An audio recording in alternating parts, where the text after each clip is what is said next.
quel est le type d'attaque le plus courant chez les particuliers? Alors, c'est l'hameçonnage, en tout cas pour lesquels ils viennent chercher l'assistance, mais l'hameçonnage, bon, il peut y avoir des conséquences, mais si on clique pas, oui, il n'y a pas. Le particulier peut signaler les mails de hameçonnage chez vous, de phishing, comme on dit en anglais. Oui, avec notre partenaire Signal Spam. Donc on décrit, parce qu'on est le guichet unique, c'est-à-dire qu'on va qualifier la menace et soit c'est pas technique et on va simplement donner les conseils. Le pédoporno, Christian Rodriguez, ce que j'expliquais, des millions de Français l'ont reçu. Donc, je pense que ça parle à nos auditeurs. Soit l'État a mis en place un dispositif ou soutient un dispositif. Le cyberharcèlement, on renvoie sur e-enfance. Le spam, on renvoie sur Signal Spam. Fraude aux moyens de paiement Perceval. Aujourd'hui, il y a Thésée du ministère de l'Intérieur qui permet le dépôt de plainte. Tout ce qui est vrai pédo, hétéro, on renvoie sur Pharos, internet-signalement.gouv.fr. Donc voilà, en tant que guichet unique, on fait ça. Et puis le troisième, c'est quand c'est technique, donc que j'ai longuement évoqué. La TPE ou la collectivité victime de rançongiciel, on va qualifier l'incident, on va donner les conseils et potentiellement on propose la mise en relation. Je vais juste revenir sur les particuliers. Je parle pas mal de cyber évidemment puisque j'évolue dans ce milieu et on me dit bah oui mais nous on sait jamais quoi faire quand on reçoit un faux mail de phishing et puis aujourd'hui on en reçoit tous les jours et tous les jours on reçoit des appels aussi, des appels d'arnaque, on reçoit des SMS de phishing où on nous dit voilà votre carte vitale est bien arrivée ou a été commandée ou alors votre colis a eu un problème, cliquez sur ce lien pour gérer ce problème. Comment on fait pour lutter contre tout ça? On a l'impression en ce moment d'être un peu submergé par toutes ces arnaques. Ou on est submergé par l'arnaque à la vignette critère, hein, c'est le truc en ce moment qui fonctionne bien. Faut signaler. Alors on va pas aller déposer plainte pour ce genre de choses, mais on peut sur tout ce qui est SMS signaler au 33 700 qui lui va contacter les opérateurs pour faire que le message ne soit plus envoyé, le SMS. Et puis pour tout ce qui est spam, donc j'évoquais Signal Spam, il y a des projets qui vont être mis en place en 2023 qui vont compléter le dispositif national justement et faire que c'est tout l'objectif que Jean-Noël Barrot, le ministre,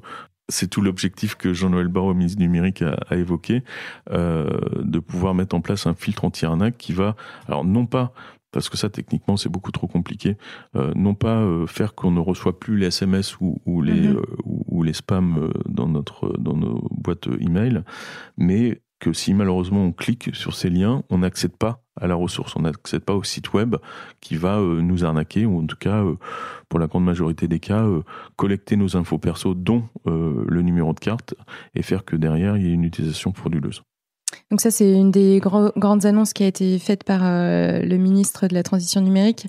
Ce filtre anti-arnaque, il va être mis en place quand? Est-ce que vous en savez plus?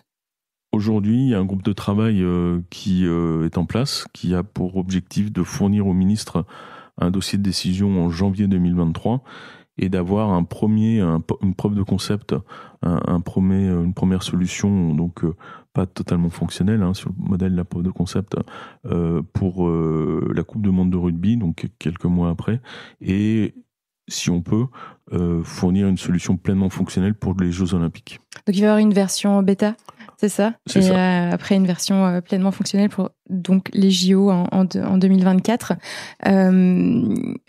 Est-ce que vous pouvez nous en dire un peu plus sur ce filtre anti-arnaque? Il va servir aussi aux entreprises, il va servir aux particuliers donc pour éviter d'accéder à un site frauduleux. Est-ce qu'il y aura d'autres fonctionnalités?